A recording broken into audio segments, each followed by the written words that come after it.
कहानी नंबर 1। दोस्तों, आज के इस वीडियो में दुनिया के ऐसे आदमखोर दो भाई की कहानी सुनाएंगे जिसको सुनने के बाद आप भी सोचेंगे जो जानवर से भी बदतर लोग इस दुनिया में एग्जिस्ट करते हैं। और ये कहानी सुनते वक्त आपको बहुत ही अजीब लगेगा जो कोई इंसान ऐसे कैसे कर सकता है, जिसकी कल्पना करने से भी रूह कांप जाए। तो लगा लीजिए हेडफोन और कहानी का मजा विस्तार में लीजिए।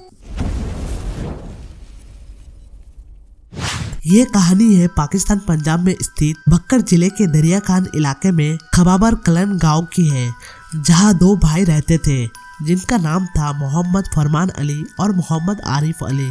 इन दोनों भाई का उम्र करीबन 30 साल और 35 साल था। दोनों ही शादीशुदा थे, मगर इनके बीवियां दोनों को ही छोड़कर जा चुकी थी क्योंकि ये दो भाई उनको बहुत मारते पीटते थे। 2011 में पहली बार इन दोनों भाई का भयानक रूप सामने आता है, जब उसी इलाके के नजदीकी कब्रिस्तान से एक 24 साल की महिला का शव रातों रात अचानक से गायब हो जाता है। जिस महिला का शव गायब होता है उसका नाम सायरा प्रवीण होती है, जो कि काफी सालों से कैंसर से पीड़ित थी और उसकी मौत कैंसर के कारण हो जाती है। सायरा प्रवीण के शव को उसके घर वाले दफना के चले जाते हैं।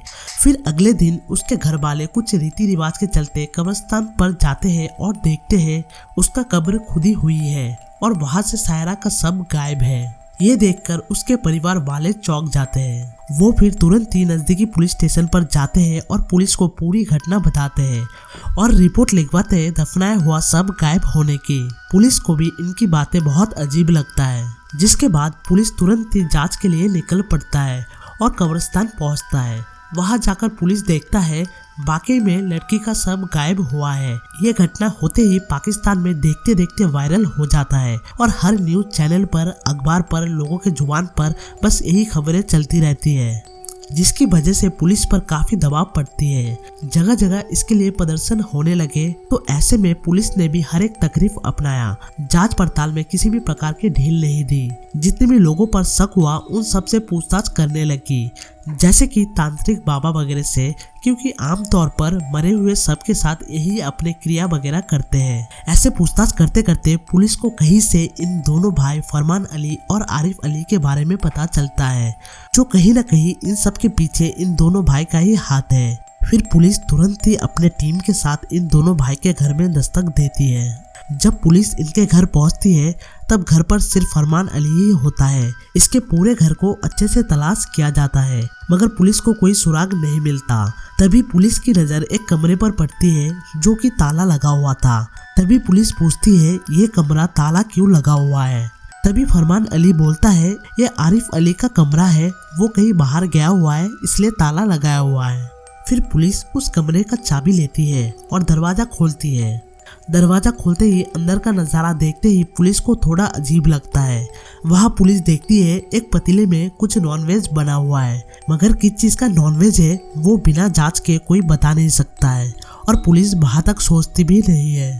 फिर उसी पतीले के बगल में देखती है एक लकड़ी का पटरा रखा हुआ है, एक छोटी सी कुल्हाड़ी रखा हुआ है, बड़ी सी चाकू रखा हुआ है, कैंची रखा हुआ है और उन सब पर थोड़ा बहुत मांस के निशान लगे हुए हैं, जिससे ये अंदाजा होता है इन सब चीजों से मांस काटा गया है। मगर किस चीज का मांस काटा गया वो अभी तक पुलिस के ख्याल में भी नहीं आता है। फिर हर एक चीज को ऐसे गौर से देखते देखते एक पुलिस वाले का नजर जमीन पर झुंड बनाकर चल रहे चींटियों पर पड़ती है, जो कि एक ही लाइन में लकीर बनाकर चल रहे होते हैं। फिर वो पुलिस वाला अपने टीम को बताता है और उन चींटियों को फॉलो करते हैं और देखते हैं वो चींटियां एक चारपाई के नीचे जा रही होती है। फिर पुलिस वाले वो चारपाई हटाते हैं और देखते हैं एक बोरा रखा हुआ है और उसी बोरे में चींटियां जा रही है। फिर पुलिस वाले वो बोरे को खोलते हैं। बोरा खोलते ही पुलिस के पैरों तले जमीन खिसक जाती है। उसमें सायरा प्रवीण की लाश होती है, जो कि 2 दिन पहले कब्र में से गायब हुई होती है। उसके लाश जिस हालत में होती है उसको देखकर पुलिस हक्के बक्के हो जाते हैं। लाश का एक पैर जांग से काट लिया गया था और उसी के मांस को पकाया था और उन दोनों भाई ने खाया था। फिर पुलिस के सामने इन दोनों भाई की पोल खुल चुकी होती है। फिलहाल पुलिस के हाथों सिर्फ फरमान अली होता है, इसलिए पुलिस इसी से पूछताछ शुरू कर देती है और ये एक्सेप्ट भी करता है जो उन्होंने ही कब्र से लाश को चुराया था और पकाकर खाया था। इसके बाद पतीले में पका हुआ मांस को भेज दिया जाता है लेबोरेटरी में जांच के लिए। फिर आरिफ अली को भी पकड़ लिया जाता है और इन दोनों भाई से पूछताछ करते वक्त बहुत सी चीजें पता चलती है पुलिस को। इन्होंने अभी तक 100 से भी ज्यादा लाश को कब्रिस्तान से चुरा कर खा चुके थे। ये लोग इंसानों की मांस खाना तब से शुरू किया था जब ये लोग पहली बार एक जादू टोने वाले बाबा से मिले और उस बाबा ने इन दोनों भाई को बताया जो अगर ये इंसानी मांस खाएंगे तो इनको काफी फायदे मिलेंगे, इनके साथ हर एक चीजें अच्छा ही अच्छा होगा। फिर दोनों भाई उस जादू टोने वाले बाबा की बात अपने जहन में बिठा लेते हैं और इस सोच में रहते हैं इंसान की मांस मिलेगा तो कहाँ से मिलेगा। वीडियो अगर अच्छा लग रहा है तो वीडियो को लाइक कीजिए, शेयर कीजिए और आप अगर हमारे चैनल पर नए हैं तो चैनल को सब्सक्राइब कीजिए और इस बेल आइकन को दबाइए। इससे जब भी हम कोई नया वीडियो डालेंगे आपको उस वीडियो का नोटिफिकेशन मिल जाएगा। इनके पास इतना भी हिम्मत नहीं होता है जो वो किसी जिंदा इंसान को मारे और उनका मांस खाए।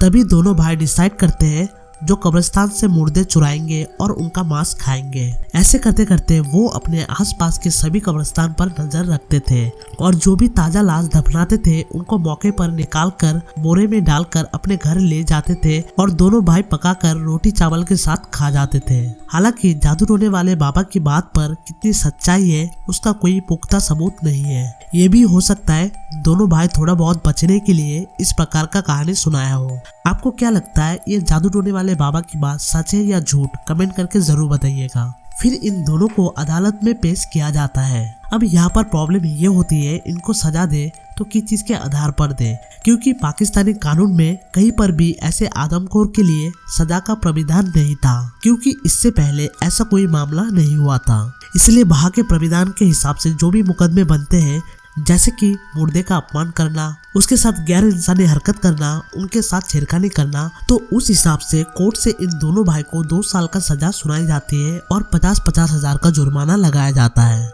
हालांकि इनको जेल में कम रखा जाता था और हॉस्पिटल में ज्यादा, क्योंकि इनकी मानसिक इलाज किया जा रहा था।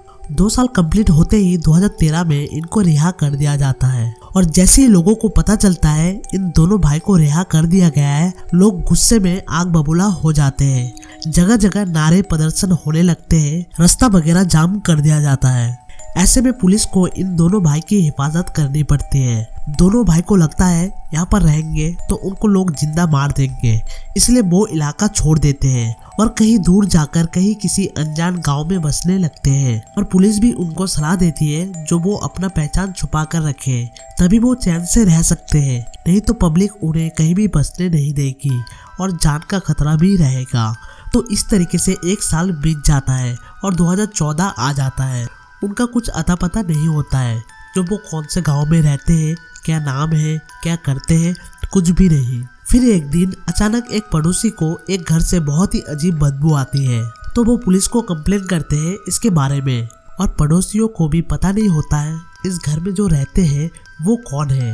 इनका हकीकत से वो अनजान थे। फिर वहाँ पुलिस पहुँचती है और जिन्होंने कंप्लेन किया था उनके साथ घर में दस्तक देती है। जैसे पुलिस घर में दाखिल होती है तो उनका सामना आरिफ अली से होता है और पुलिस ये देखकर चौंक जाती है। वैसे पुलिस आरिफ अली और फरमान अली दोनों को ही अच्छे से पहचानती है, मगर उस वक्त घर में सिर्फ आरिफ अली ही होता है और फरमान अली कहीं बाहर गया हुआ होता है। इस घर में भी 2 कमरे होते हैं, एक कमरे में ताला लगा हुआ होता है।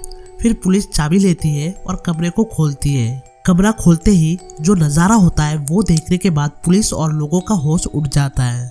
वहाँ एक 2 साल के छोटे बच्चे का सर कटा हुआ होता है और पहले की तरह ही यहाँ भी इंसान के मांस का करी बनाया हुआ होता है। देखते देखते फिर से ये खबर पूरे पाकिस्तान में छा जाती है और फरमान अली को भी गिरफ्तार कर लिया जाता है।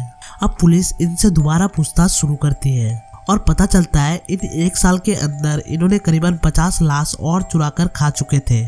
इस बार इन्होंने और होशियारी से लाश को चुराना शुरू कर दिया था, जैसे कि दूर दूर अलग अलग कब्रिस्तान से लाश चुराना, फिर लाश चुराने के बाद कब्र को पहले की तरह ढक देना जिससे किसी को शक ना हो और वो लोग पकड़े ना जाए। और आखिर में जिस बच्चे के सर के साथ वो पकड़े गए, इन्वेस्टिगेट करने के बाद पता चलता है वो बच्चा उसी के पड़ोस का ही था और दोनों भाई को उस बच्चे के मौत के बारे में भी पता था। अब अदालत के पास फिर से वही परेशानी होती है, जो इनके ऐसे हरकत के लिए इन्हें क्या सजा दी जाए। क्योंकि इसको लेकर तो कानून में कोई प्रावधान ही नहीं है। बाद में मामले को पंजाब के सरगोदा में आतंकवाद निरोधक अदालत को सौंप दिया जाता है। इस अदालत ने फरमान अली और आरिफ अली को बच्चे की कब्र को छेड़ने के साथ साथ आतंक फैलाने और संपत्ति को नुकसान पहुंचाने का दोषी पाती है और दोनों भाई को 12-12 साल की सजा सुनाती है। फिलहाल आज के डेट में दोनों आदमखोर भाई जेल में ही है। अब क्या पता 12 साल बाद जब ये सजा पूरा करके बाहर आएंगे तब ये सुधर चुके होंगे या फिर दोबारा यही हरकत करेंगे। आपको क्या लगता है, ये लोग दोबारा ऐसी हरकत करेंगे या नहीं? कमेंट करके जरूर बताइए। वीडियो अगर अच्छा लगा तो प्लीज एक लाइक जरूर कीजिएगा। आप अगर थोड़ा भी मुझे सपोर्ट करना चाहते हैं तो इस वीडियो को अपने दोस्तों के साथ व्हाट्सएप पे शेयर जरूर कीजिएगा। ऐसे ही इंटरेस्टिंग और भी कहानियां सुनने के लिए इस चैनल को सब्सक्राइब जरूर कीजिएगा और बेल आइकन को भी जरूर दबाइएगा। इससे जब भी कोई नया वीडियो डालेंगे तो उसका नोटिफिकेशन आपके पास पहुंच जाएगा। अब आपसे मिलेंगे नेक्स्ट वीडियो में, तब तक के लिए जय हिंद जय भारत।